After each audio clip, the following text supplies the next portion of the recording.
আমরা কখনো গর্ব করে বলি না, অহংকার করে বলি না যে আমি এটা করেছি ওটা করেছি, আমি না করলে হতো না, আমি না করলে পেতে না। আমরা বলি না এটা আমার ওটা আমার, কিছুই আমার নয়। আসার সময় যেমন কিছু আনিনি, যাবার সময় কিছু নিয়ে যাব না। সারা জীবন ভূতের খাটুনি খেটেছি সুখে থাকার জন্য, তাই তো মা? কবে একটু সুখ পাবো তার জন্য কৃষ্ণ বলার বদনে পেয়ে মনুষ্যকুলে জন্ম পেয়ে সংসারের চিন্তা করতে গিয়ে যার কৃপায় এসেছিলাম মানব দেহ পেয়ে, তার নাম করার সময় আমাদের হলো না। আজ বাড়ি কাল গাড়ি, কাল এটা কাল সেটা, কোথায় গেলে সুখ পাবো? জীবনের শেষ দিন গিয়ে দেখা গেল সুখের জন্য সারা জীবনটা মাটি করেও সুখের কিনারা খুঁজে পাওয়া গেল। ভাবছেন আজ এটা করলে কাল সুখ পাবো, পরশুদিন ওটা করলে তারপরের দিন সুখ পাবো। এটা জেনে রাখবেন, আপনার ভাবনার উপরে আরো একজন আছে ভাবনা করা। সংসার মানেই কোনোদিন সুখের কামনা করা যাবে না। সংসার মানে কষ্ট। এই ভুলকটি কিন্তু একটা যন্ত্রণা, একটা কষ্ট, সেটা দিয়ে সৃষ্টি। এই ভুলকটা যখন ভগবান সৃষ্টি করেছিলেন, এর মধ্যে শুধু আছে জ্বালা যন্ত্রণা কষ্ট, ত্রিতাপ জ্বালা। এই জ্বালা আপনাকে পেতেই হবে মা, মৃত্যুকাল পর্যন্ত। এই ত্রিতাপ জ্বালা তিন রকমের জ্বালা: আধ্যাত্মিক জ্বালা, আদি দৈবিক জ্বালা, আদি ভৌতিক জ্বালা। এই তিনটে জ্বালা থেকে আপনার কোনো নিস্তার নেই। আধ্যাত্মিক জ্বালা আমাদের দেহের জ্বালা। যে কোনো সময় যখন তখন নানাবিধ রোগে আক্রান্ত, তাই না? সারা শরীর ভালো আছে, দাঁতের গোড়ায় যন্ত্রণা হচ্ছে, আপনার মন মানসিকতা সব ওই দাঁতের গোড়ায় আটকে যাবে, তাই তো? জ্বালা আপনাকে পেতেই হবে। পারবেন রোগ মুক্ত হয়ে থাকতে? পারবেন না। তার মানে কি, যেদিন আপনি ফিরবেন সেই দিন পর্যন্ত এই জ্বালা আপনার সঙ্গে থাকবে। এটা আধ্যাত্মিক জ্বালা। আদি ভৌতিক জ্বালা, যে জ্বালা বাবা অপরের কাছ থেকে পাওয়া জ্বালা। আপনি মনে করুন বেশ সুখে আছেন, শান্তিতে আছেন, কিন্তু পার্শ্ববর্তীর জ্বালায় আপনার শান্তি নেই। আপনার আত্মীয় স্বজন থেকে শুরু করে বাইরের মানুষ থেকে শুরু করে বিভিন্ন দিক থেকে আপনাকে নানাবিধ জ্বালায় জর্জরিত হতে হবে। আপনার জ্বালা নেই, কিন্তু অন্যের কাছ থেকে পাওয়া জ্বালা আপনাকে একটু একটু করে শেষ করে দেবে। এটাকে বলা হয় আদি ভৌতিক জ্বালা। আর আদি দৈবিক জ্বালা প্রকৃতি থেকে পাওয়া জ্বালা। প্রকৃতি থেকে এই গরম, এই ঠান্ডা, এই ঝড়, এই বৃষ্টি, এই করোনা, এই চলছে একটার পর একটা জ্বালা। এ থেকে মুক্তির কোনো রাস্তা নেই। তাহলে সংসারে আমরা যখন এসেছিলাম, আমরা বলেছিলাম ভগবানকে যে পৃথিবীতে আমাদের মানবকুলে জন্ম দাও। পৃথিবী কত সুন্দর, কত মনোরম, কত আনন্দ, কত সুখ। কিন্তু আসার পরে বুঝেছি মা, এখন আর পালাবার পথ নেই।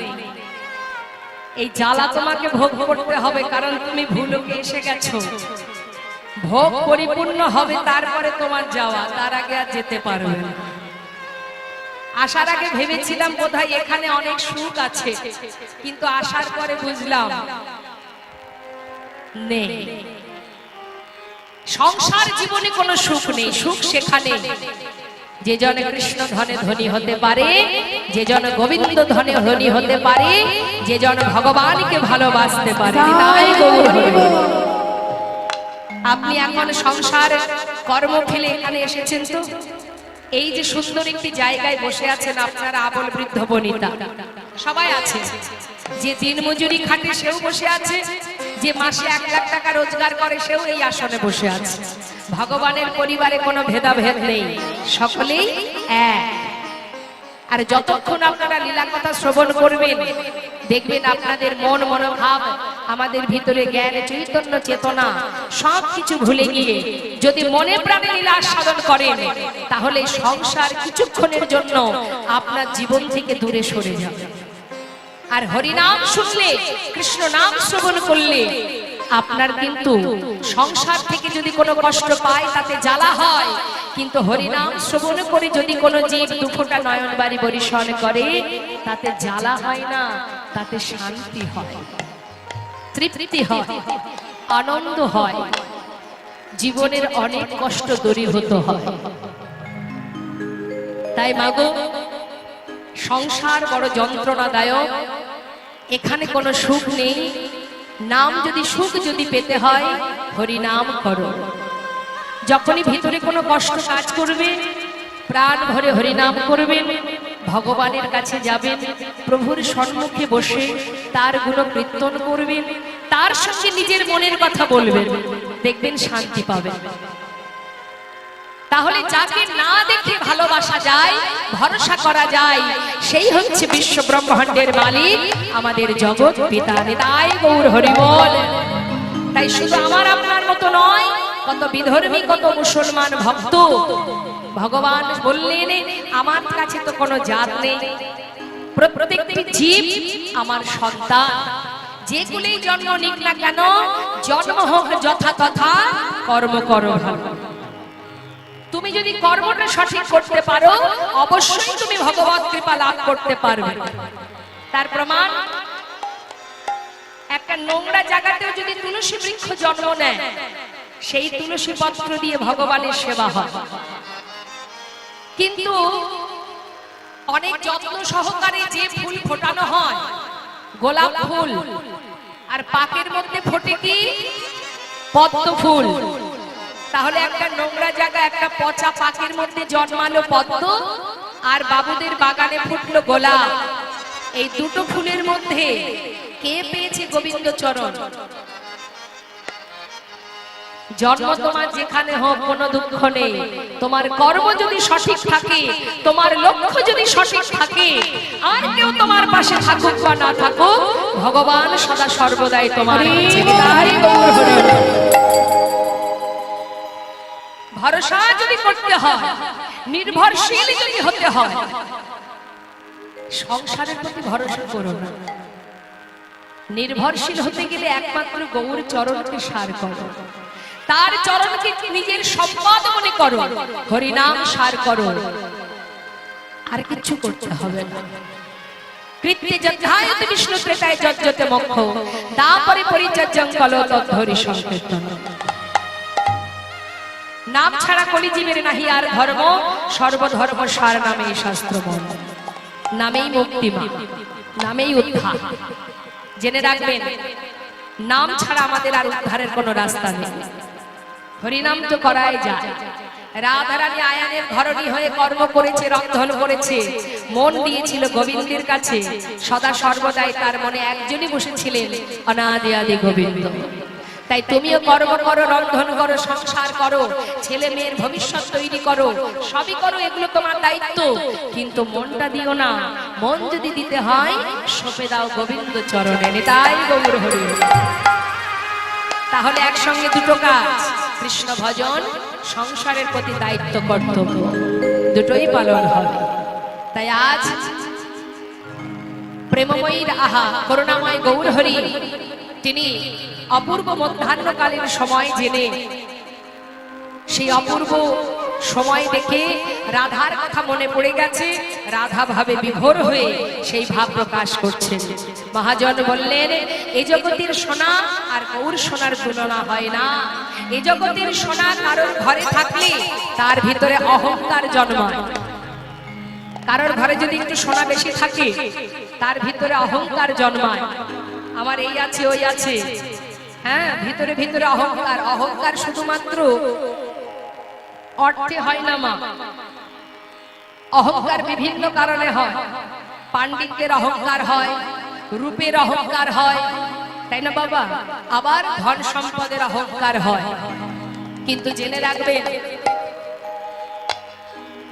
বৈষ্ণব বললেন, এই জগতের সোনা ঘরে থাকলে অহংকার জন্মায়, আর যদি গৌর সোনা কারোর ঘরে থাকে, সে কি হয়? মহাজন শাস্ত্রে বললেন, গৌর সোনা কারোর ঘরে থাকলে সে যে পথের কাঙা,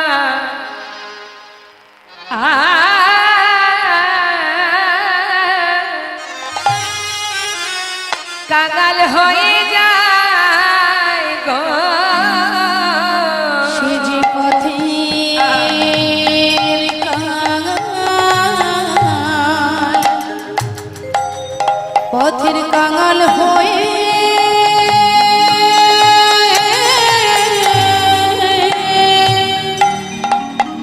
কাঙাল হয়ে যায় গো যে জন গৌর সোনা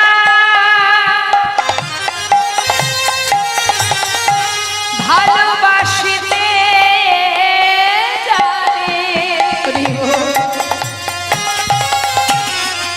সে জন পথের কাঙাল কাঙাল হয়ে যায় গো যেন আমার গৌর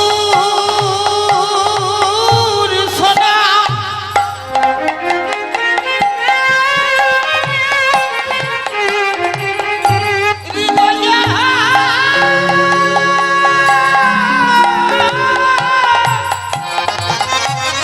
হৃদয়ে ধরে রাখিতে জানে, যে পথের কাঙাল হয়ে যায় না। যে জন গৌর সোনা হৃদয়ে ধরে রাখিতে জানে যে জন গৌর ভালোবাসে সে দেখবেন দিনে দিনে সংসারের মোহমায়া একটু একটু করে ত্যাগ হয়ে যায়। গৌর ধনে ধনী হয়ে পাগলের ন্যায় পথে পথে ঘুরে বেড়ায়। সমাজ দেখি বলে দেখ দেখ বড় কাঙাল বড় অসহায়, কিন্তু জেনে রাখবেন মা, যেজন স্বাদের তিন তালায় বসে আছে এসি ঘরের মধ্যে দিন কাটাচ্ছে, প্রকৃতভাবে যদি কেউ কাঙাল থেকে থাকে সেই জনই কাঙাল। কারণ একদিন তার বলতে যা কিছু আছে সর্বস্ব ছিনিয়ে নেবে আর তাকে পথের ভিখারি করে দেবে। আর যেজন গৌর ধনে ধনী কৃষ্ণ ধনে ধনী হতে পারে তার বড় প্রমাণ সুদামা। সারা জীবনে পথে পথে ভিক্ষা করে দিন কাটিয়ে অবশেষে দ্বারকায় ভগবানের সোনার সিংহাসনে সুদামা বসেছিলেন, যার স্বর্ণের প্রাসাদ বানিয়ে দিয়েছিলেন ভগবান। তাহলে ধনী কে জগতে? সে যে মহাধনে ধনী হয় গো, সে যে পথে পথে কেঁদে বেড়ায়।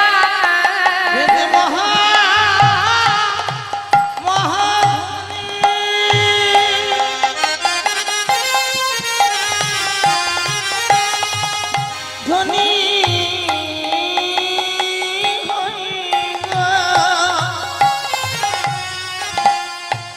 সে যে পথে পথে কেঁদে কেঁদে বলে গৌরী কৃপা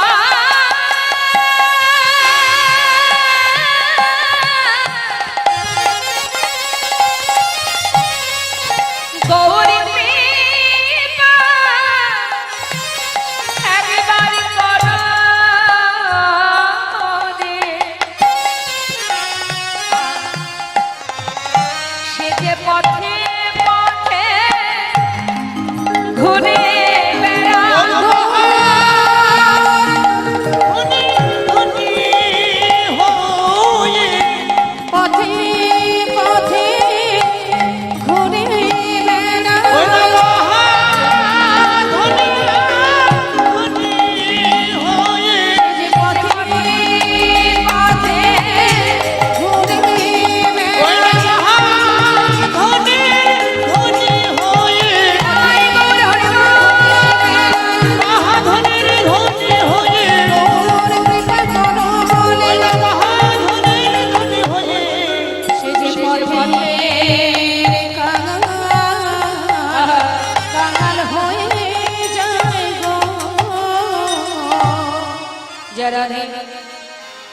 তাই শাস্ত্রী মহাজন বললেন এ জগতে সোনার সঙ্গে গৌর সোনার তুলনা হয় না। হেমশয় অতি গোরা সুমধুর হাসথরা জগজন নয়ন আনন্দ। আহা জগজন নয়ন আনন্দ। ওই না জগজন আজ নয়ন আনন্দ। সে যে জগজন নয়ন আনন্দ।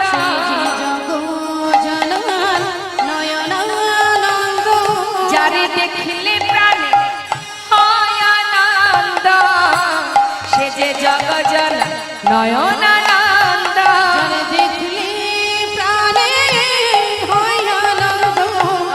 জগজন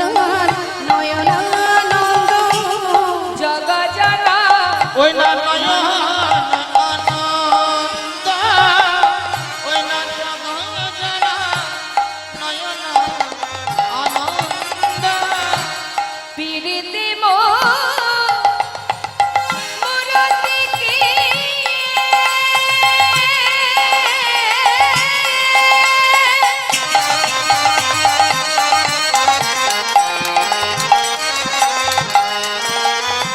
ওমা আমাদের গৌরহরিকে বলছেন পিরিতির মূরতি, মানে প্রেমের মূরতি আমার গৌরহরি। ওরে নাগরী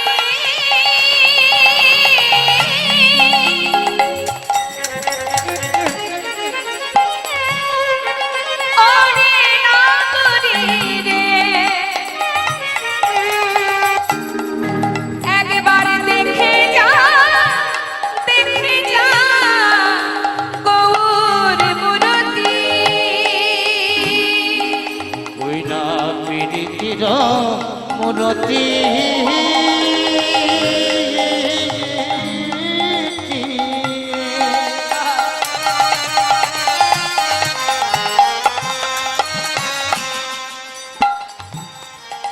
ওরে সজনীরা,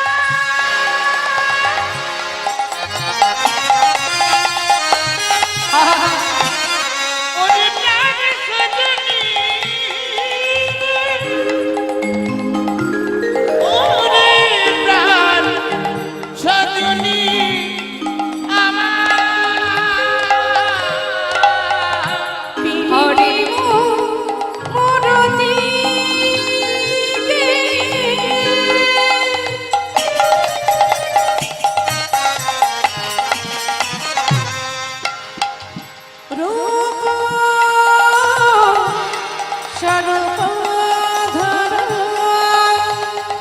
ওই ছানা পতি ওই ছানা, ওই ছানা, পতি অঙ্গবন্ধ। দেখো দেখো আমার প্রেমের মূরতি।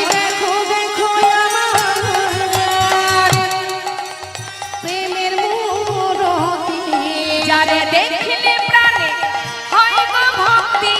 দেখো দেখো প্রেমের মূরতি। যারে দেখলে প্রাণে হয়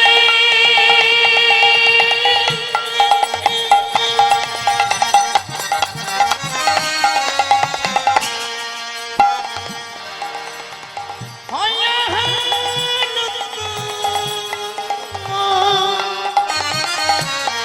ওই না দেখো দেখো আমার প্রেমের যারে মূরতি। দেখলে প্রাণে হয় গো ভক্তি। দেখো দেখো আমার প্রেমের মূরতি। ওই না দেখো দেখো আমার প্রেমের মূরতি। ওই না দেখো দেখো আমার প্রেমের মূরতি। দেখো দেখো আমার প্রেমের মূরতি। ওই না ওই ছানা, পতি অঙ্গবন্ধ। পিরিতি মূরতি কি রূপ স্বরূপ ধরো এই ছনপতি অঙ্গবন্ধ। আজ আমার নদিয়ার যা গৌর সুন্দর প্রেমের মূরতি গৌর হরি, তিনি কি করেছেন মা, মধ্যাহ্ন সময় দেখে সুন্দর করে একটা শাড়ি পরেছেন, কাপড় পরেছেন। একটা কাপড় পরেছেন কেন? আজকে তিনি রাধা সেজেছেন। রাধা সেজে সেই ভাব হঠাৎ তার মনে পড়ে গেছে, ভাবের আবেশে প্রকাশ করছেন সেই ভাব। আর সকল ভক্ত পার্ষদ যারা তারা সবাই এক দৃষ্টিতে তাকিয়ে আছে, দেখি প্রভু কি করে। এখন গৌরহরি শাড়িটা পরে যাচ্ছে মা, আর সবাইকে ডাকছে। মহাজন বললেন, দেখো দেখো, আহা আজুকিয়ে নবদ্বীপ চন্দ, ওই নয়া চুকিয়ে নবদ্বীপ চন্দ্রা চুকিয়ে নবদ্বীপ চন্দ্র। কি করছে আজ? ভাবে ভাবে সে শাড়ি পরেছে। আর ঠিক রাধারানী যখন হেলতে দুলতে যায় না মা, আস্তে আস্তে ধীরে ধীরে রাধারানী যখন আমার হেলতে দুলতে যায়, সেই ভাব প্রকাশ করছে আমার গৌরহরি। তেমন ভাবে বলছে, দেখো কামিনী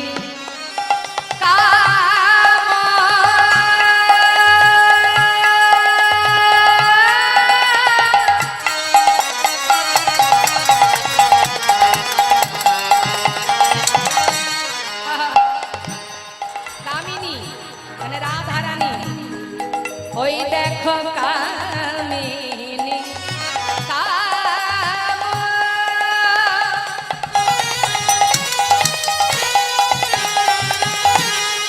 প্রাণ সজনী রে,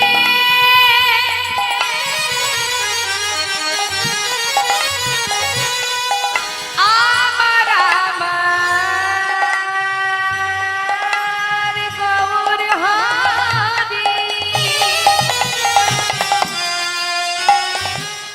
হইল কামিনী কাম,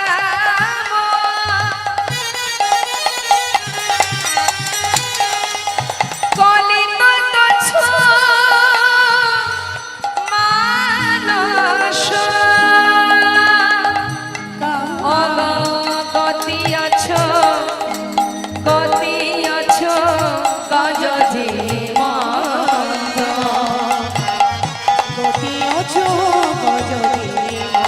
ওই না গতি অচু গজেন বন্ধ, গতি অচু গতি জনমন্ধ।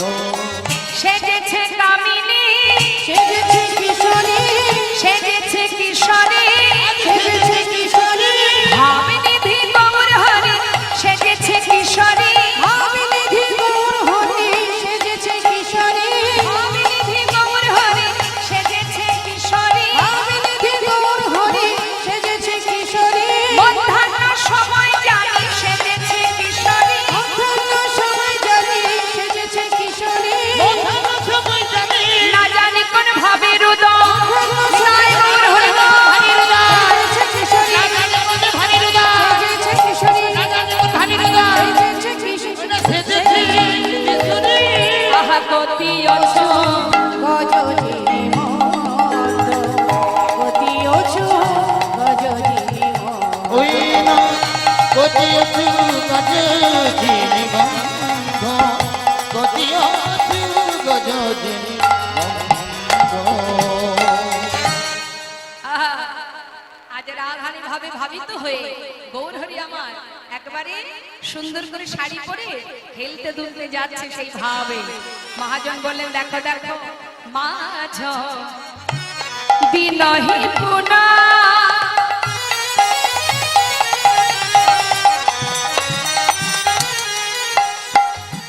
বাসনে আবৃত তনু, আর মাঝ বিলোহি কোনো,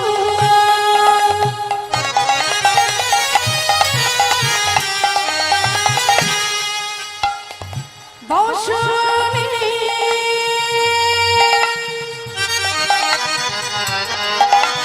আবৃত তনু, ওমা, বসনে আবৃত মানে বসন দ্বারা নিজের দেহটাকে সুন্দর করে ঢেকে নিয়ে মুখে কি বলছে? বলছে कहतहि पूजब सो कहतहि पूजब सो ওই নারী কহতহি পুজিব সু কহতহি পুজিব সু पूजा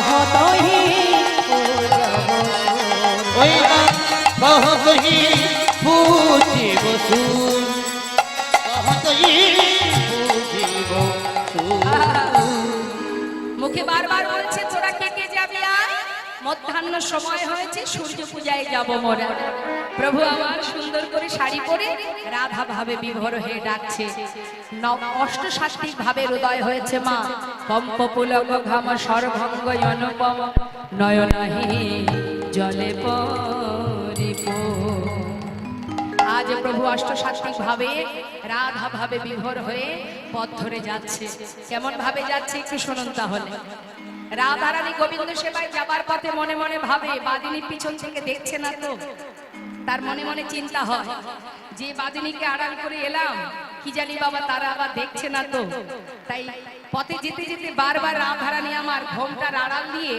পিছন দিকে তাকিয়ে তাকিয়ে দেখে যে আমি যে যাচ্ছি কেউ দেখতে পাচ্ছে কিনা তার সেই ভাবটা আজ আমার গৌরহরি প্রকাশ করছে কেমন ভাবে বাম ভোজই মানে বা হাতে ঘোমটা দেয়া বাম ভোজই বসনে মুখ ঝাপই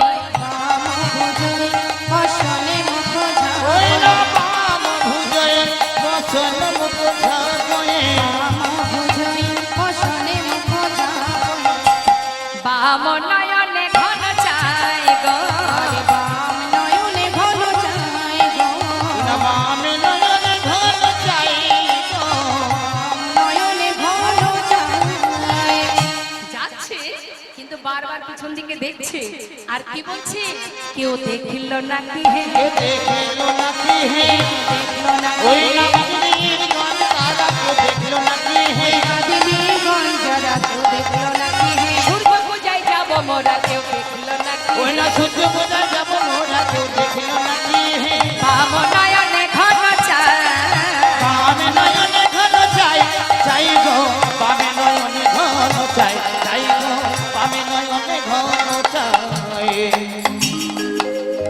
গৌরহরি লীলা দর্শন করে যে মহাজন এই পত্রে লিখেছেন মা সেই মহাজন করে জোরে প্রভুর চরণ স্মরণ করে বলছে এ রাধা মোহন অগ চিতে অভিলাষ আহামরি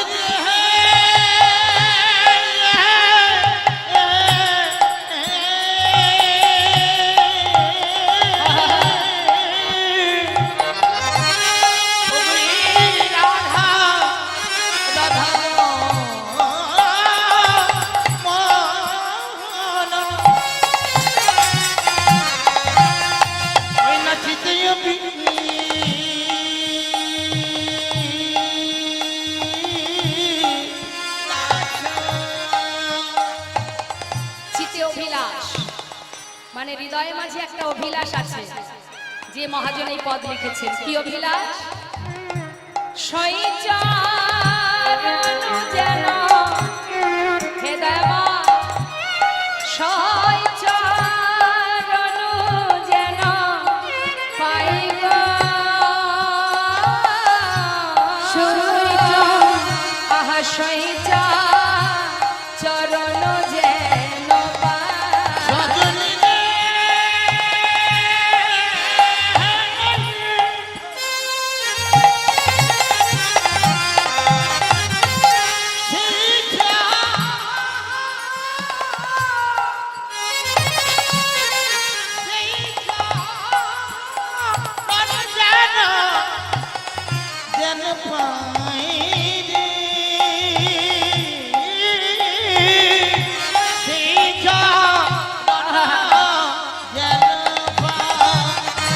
চরণ সেবা অধিকার দিয়া ওই চরণ সেবার অধিকার দিও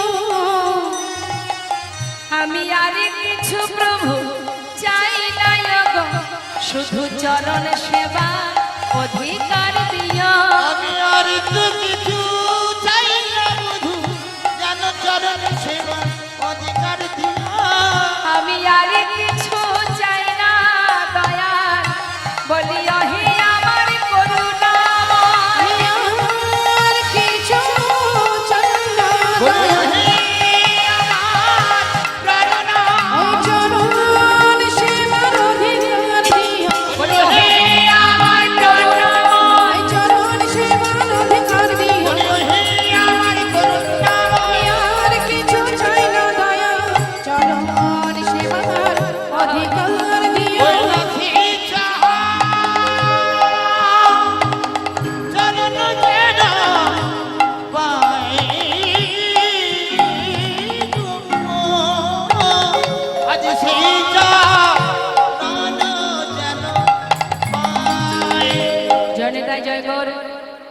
মহাজনী পদাবলী দিয়ে গৌর কথা শ্রবণ করলাম।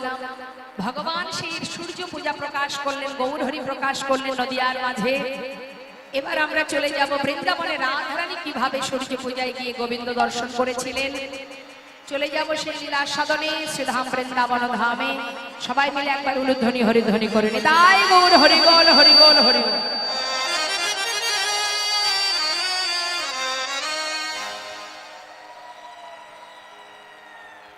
রাধে রাধে,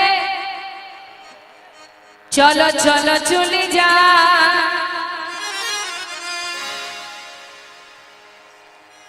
ওই মাকে একটু ডেকে দিই, ঘুমাচ্ছে। রাত্রে ঘুমাবো, দুপুরে ঘুমাবো, তাহলে জাগবো কখন? আমার ঘুম আসছে, আমার এখানে আসো, অনেক জায়গা আছে, শুয়ে পড়বে। ঘুমালে কিন্তু জানেন তো কালকে যে লীলাটা হয়েছিল, চন্দ্রাবলী যখনই ঘুমিয়ে পড়েছিলেন তখনই গোবিন্দ রাধার কুঞ্জে গিয়েছিলেন। ঘুমানো ঘরে কিন্তু ভগবান থাকে না। ঘুমিয়ে থাকলে 3 ঘন্টা এখানে লীলা হবে, কিচ্ছু কিন্তু ঢুকবে না কানে, তাই তো? আমাদের যে 10 ইন্দ্রিয়, ইন্দ্রিয়গুলোকে সচেতন করে রাখতে হবে, সচ্ছল করে রাখতে হবে। আপনি যদি আপনার ইন্দ্রিয়গুলোকে, এই যে চোখ কান সব যদি বন্ধ হয়ে যায়, তাহলে হরিনাম ঢুকবে? হ্যাঁ, সমস্ত ইন্দ্রিয় দিয়ে ভগবানের সেবা দিতে হয়, তাই তো? এখন যে আপনারা এখানে বসে আছেন, এখানেও কিন্তু সেবা কাজই চলছে। যদি বলেন কিসের সেবা হচ্ছে, পেট তো ভরছে না, এটা তো পেট ভরার নয়, এটা আমাদের দেহের সেবা নয়, এটা আমার সেবা। আমার মানে আমার আত্মার সেবা। সেবা যখন করতে বসেন, কেউ যদি মাঝপথ থেকে থালাটা কেড়ে নেয়, রাগ হয় না? নেই তো, রাগ হয়ে যায় তো। তাহলে এখন আপনারা বসেছেন পরমাত্মার সেবা। পরমাত্মা মানে কি? পরমাত্মা মানেই কিন্তু আমি। পরমাত্মা মানে আমি। এই দেহটার আমি নয়, এই দেহের মৃত্যু আছে, আমার মৃত্যু নেই। আমি আজ দাঁড়িয়ে আছি, প্রভু আছেন তাই আমি আছি। যেদিন আমি এখানে থাকবো না, এই দেহে থাকবো না, এই দেহটা নষ্ট হয়ে যাবে, কিন্তু আমার কোনো মৃত্যু হবে না। তাই আমি মানে পরমাত্মা, আমি মানে সূক্ষ্ম আত্মা। আর এখানে সেবা হচ্ছে কার? পরমাত্মার সেবা। হ্যাঁ, আমি মানে সাক্ষাৎ, আমি মানে চৈতন্য, আমি মানে ভগবান। এই যে সাক্ষাৎ চেতনা, এই চেতনাটা কার? তিনি দিয়েছেন, তাই আমি পেয়েছি। তারই শক্তি এটা, এটা তারই শক্তি। তিনি যেদিন পারবেন আবার কেড়েও নেবেন। তাই সাবধান, ঘুমালে হবে না। ঘুমানোর জন্য অনেক সময় পাবেন। তুলুন দেখি হাত সবাই মিলে।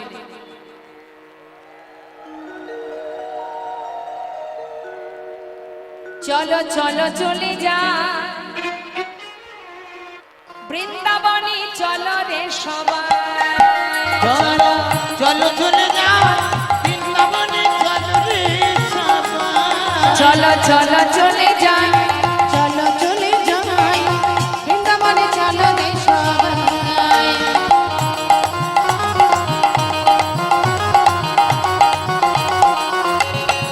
রাধে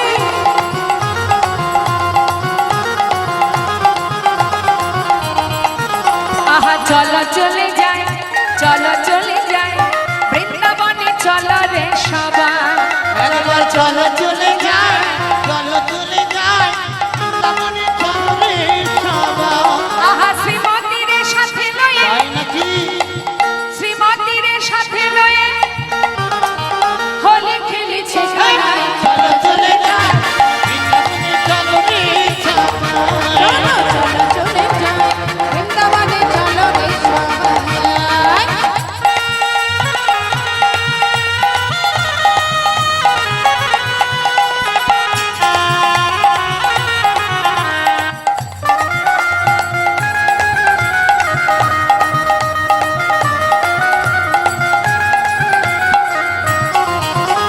বসন্তের লাগে পরম গিরিধারীর মনে,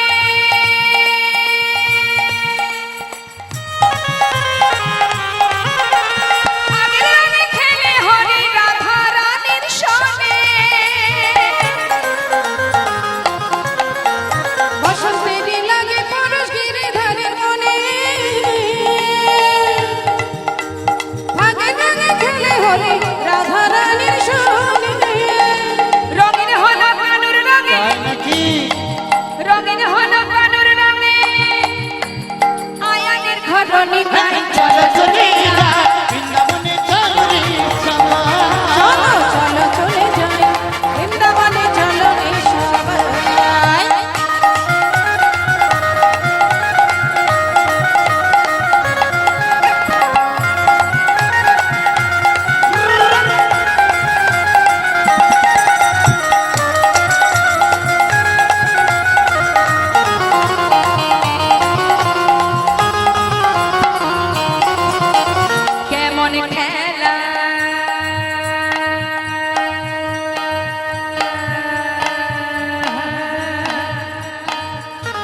কেমন খেলা আহা কেমন খেলা আহা কেমন খেলা খেলে আমার মদন মোহন মদন মোহন প্রেমের রঙে রাঙায় হয় আওয়ালা জীবন।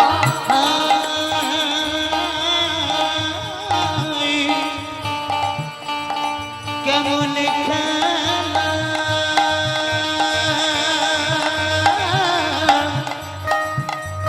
কেমন খেলা কেমন খেলা খেলে আমার মদন মোহন প্রেমের রঙে রাঙায় হয় আওয়ালা জীবন। শ্রীমতী নাই রাজবদন তাই নাকি দেখে শ্রীমতী নাই রাজবদন কৃষ্ণচূড়া রাঙাটাই চলো চলে যা হরি বল রাধে রাধে।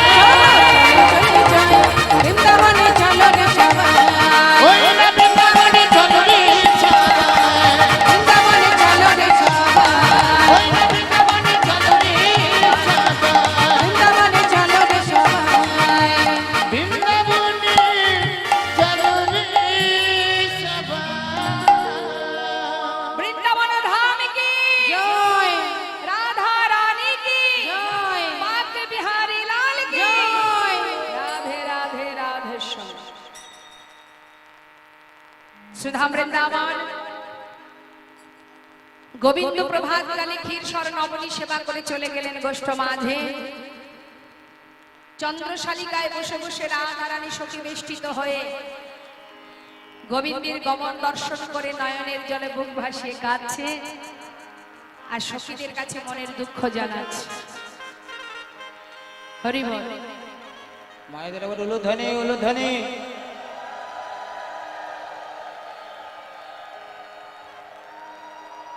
বাবা প্রেমময়ী রাধা রানী গোবিন্দকে ভালোবেসে তার সারা জীবনের কষ্টটা একবার অনুভব করুন মা। যে জন কৃষ্ণ ধনে ধনী কৃষ্ণ দুঃখী দুঃখী কৃষ্ণ সুখে সুখী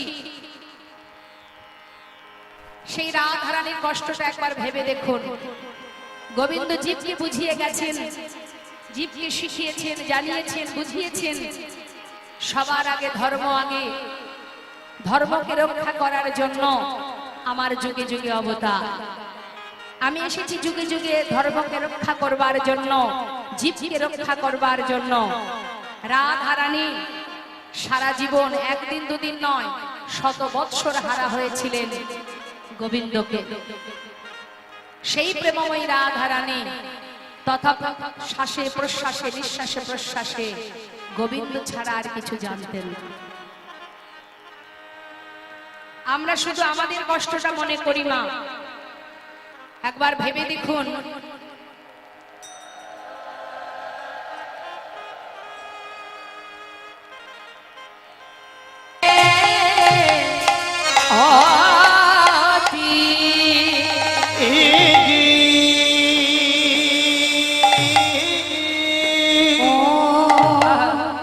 ও হে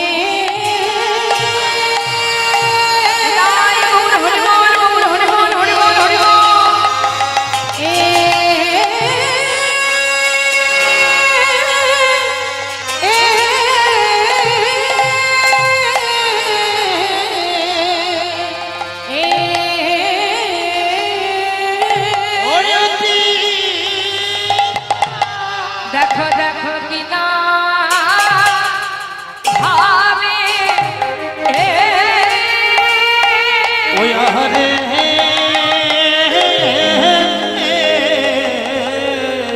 কিনা ভাবে ও ও না ও লো আহা মরি হেম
আহা মরি রে ও মরি রে বসয়ে অতি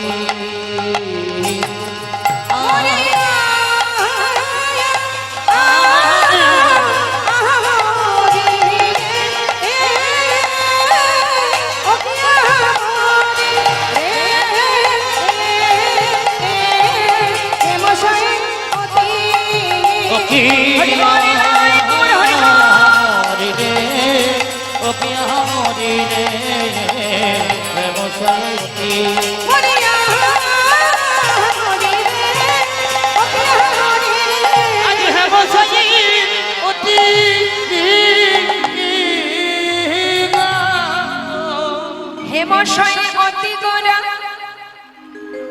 সুমধুর হাসথরা অগ জগ জন নয়ন আনন্দ। কি বলছি? হেমশয় অতি গোরা সুমধুর হাসথরা জগজন নয়ন আনন্দ। হেম মানে কি?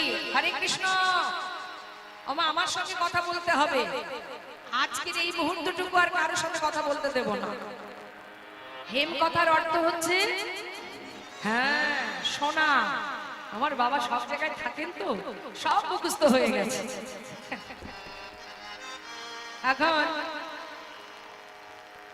সোনার কত নাম, ভালো জিনিসের অনেক নাম হয় তাই না মা?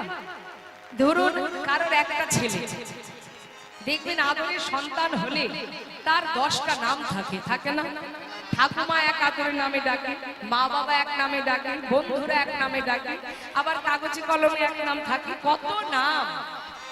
তা সোনা তার কত গর্ব যে আমি এত দামি, এত মূল্যবান, আমি এত সুন্দর, আমাকে কতজনে কত ভাবে ডাকে।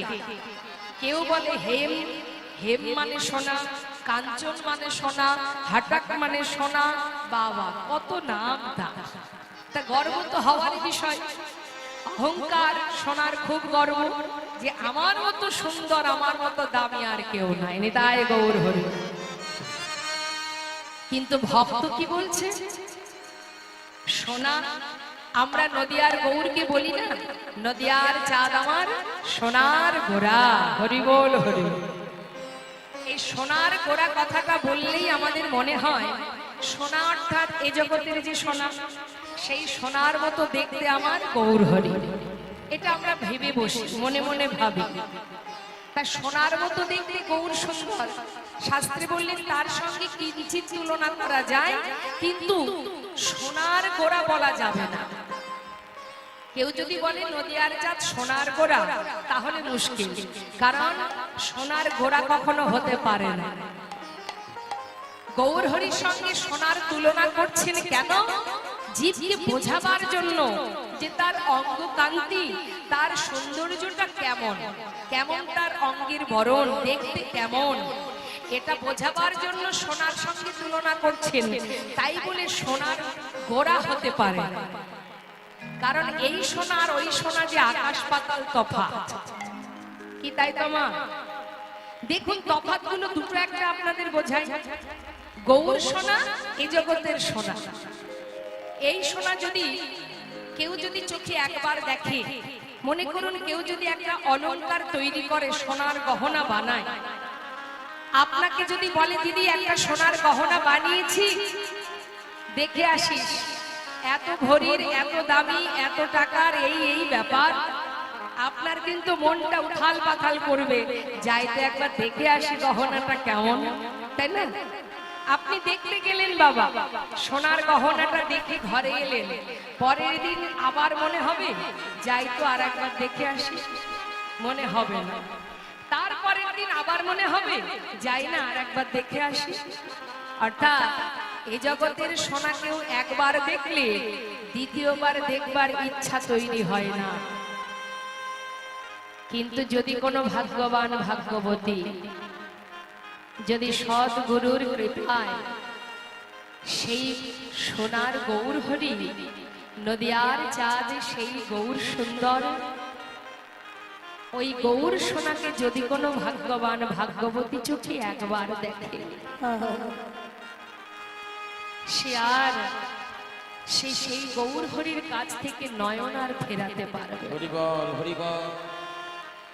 সেই রূপ, সেই নয়নে, সেই বদনে, সেই অঙ্গ কান্তি যদি কোনো জীব একবার দেখতে পায়, সে আর ঘরে ফিরতে পারবে না, তার আর সেখান থেকে নয়ন সরবে না। রাধারানী বলেছিলেন, জানিস সখী, আমার মধুর অঙ্গের যেদিকে তাকাস না কেন, যে অঙ্গে দেখবি, যে জায়গায় লক্ষ্য দিবি, সেখান থেকে নয়ন আর অন্য কোথাও যাবে না।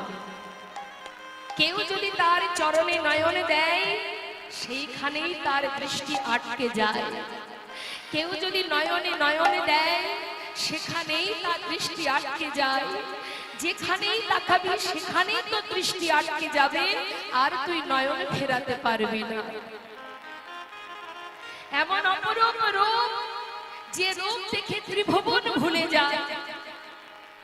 স্বয়ং গোবিন্দ একদিন নিজের রূপ দেখে নিজেই ভুলে গিয়েছিলেন। ওমা, ভগবান কৃষ্ণচন্দ্র শাস্ত্রে বললেন, কৃষ্ণের মাধুর্যের আশ্চর্য এক বল, কৃষ্ণ আদি জীবগণ করায় চঞ্চল। শুধুমাত্র আমার আপনার মতো সাধারণ মানুষ নয়, ভগবান নিজেও একদিন নিজের রূপ দেখে পাগল হয়েছিলেন। কিভাবে জানেন মা? একদিন বৃন্দাবনের ব্রজের অলিতে গলিতে গোবিন্দ আমার যাচ্ছে হাঁটতে হাঁটতে, হঠাৎ এক ব্রজবাসীর বাড়ির দেওয়ালে মণি খচিত আছে। সেই মণি খচিত দেয়ালে হঠাৎ করে তার রূপটা সে দেখতে পেয়েছে। নিজের রূপটা দেখা মাত্রই তিনি স্থির হয়ে গেলেন।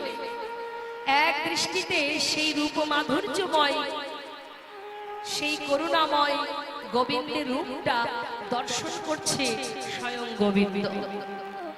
সেই রূপ মাধুর্য দর্শন করে এক দৃষ্টিতে তাকিয়ে মনে মনে ভাবছে, এ কি রূপ, এত সুন্দর, এমন অপূর্ব রূপ মাধুর্য, এমন রূপের মানুষ এই বৃন্দাবনে আছে। আমি মনে করি আমি বোধহয় বেশি সুন্দর, কিন্তু আজ এই মানুষটিকে দেখে মনে হলো যে আমার থেকে সুন্দর এই বৃন্দাবনে আরো একজন আছে। কি অপূর্ব রূপ! এই রূপের মানুষটিকে দেখে আমার মন যে বড় চঞ্চল হয়ে গেল। যদি একটা বার ওই মানুষটাকে বুকে জড়িয়ে ধরতে পারতাম। গোবিন্দের নিজের ছবি দেখে নিজেই পাগল। ওই মানুষটাকে ধরার জন্য তিনি যখনই ছুটতে যাবে, এমন সময় পিছন থেকে বিশাখা সখী হাতটা চেপে ধরেছে।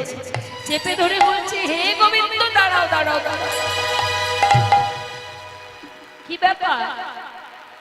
বলি, পাগলের মতো কোথায় ছুটছো? বিশাখা, দেখুন, বিশাখা একমাত্র পারে গোবিন্দকে স্পর্শ করতে।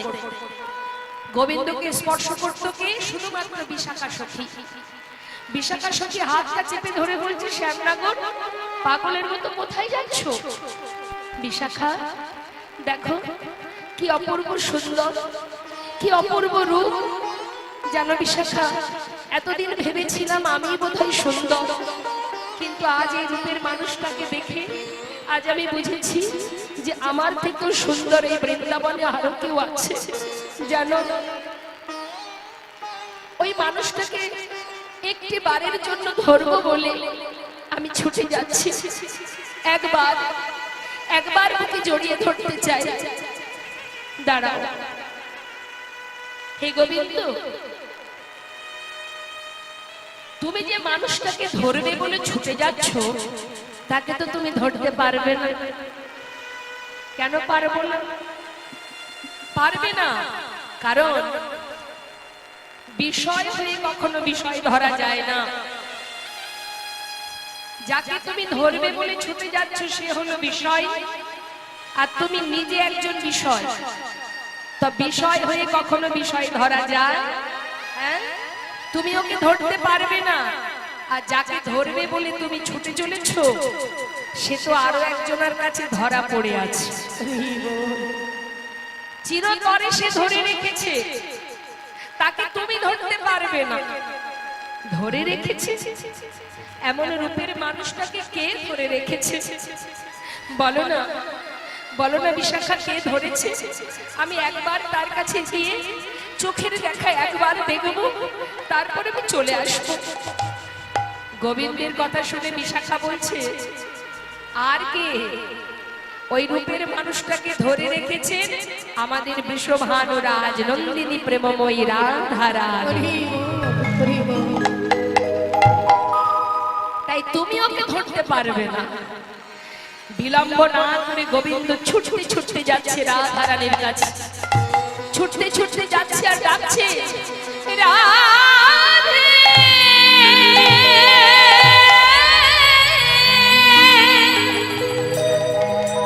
ও গো বৃষভানু রাজ নন্দিনী, ও গো প্রেমময়ী রাধে, ও গো রাধে রাধে রাধে রাধে রাধে। আজ আমি বড় আশা নিয়ে এসেছি রাধা, তোমার কাছে আজ আমার বড় আশা। বধূ, তোমাকে আজ এত চঞ্চল দেখাচ্ছি কেন? কি হলো তোমার? আর আমার কাছে এসেছো আশা নিয়ে? আমার তো কিছু নেই। যদি তুমি আমার কাছে কিছু চাও আমি দেব কি তোমায়? দেবার মতো তো আমার কাছে কিছু নেই, সবই তো আমি তোমায় দিয়ে দিয়েছি। তাহলে কি তোমার আশা? রাধে, পথে আসবার সময় একটা মণিখচিত দেয়ালে এক রূপের মানুষ দেখেছি। তাকে দেখে আমার মনে বড় বাসনা, আমি তাকে একবার বুকে জড়িয়ে ধরব। আমি তাকে ধরবার জন্য যখনই ছুটে যাই, বিশাখা ছুটে এসে আমার হাতটা চেপে ধরে বলল, তুমি ওকে ধরতে পারবে না, তাকে নাকি তুমি ধরে রেখেছো। রাধে, সেই অপূর্ব রূপের মানুষটি তোমার কাছে বাধা। তুমি যে ভাগ্যবতী রাধে, শুধু একটি বার তাকে বাইরে আসতে বলো, একবার তাকে বাহিরে নিয়ে এসো। আমি সেই মানুষটাকে চোখে একবার দেখব, দেখেই আমি চলে যাব। বলো না রাধে, আমার এই মনোবাঞ্ছা তুমি পূর্ণ করবে? রাধে রাধে মৃদু মৃদু হাস, মৃদু মৃদু হাসছে আর বলছে, বধূ, মণিখচিত দেয়ালে এক অপরূপ রূপের মানুষ দেখেছো তুমি, আর তাকে ধরবে বলে এসেছো। কিন্তু বধূ, তুমি বিষয় হয়ে কি করে বিষয় ধরবে? আগে তোমাকে আশ্রয় করতে হবে। আশ্রয় করো, তবেই তুমি বিষয় পাবে। রাধে, তাই যদি হয় তোমার কাছে যখন সে বাধা আছে, আমি আর কাকেই বা আশ্রয় করব? রাধে, আমি তোমার চরণ দুখানে বুকে জড়িয়ে ধরছি। রাধে, তোমার ওই চরণে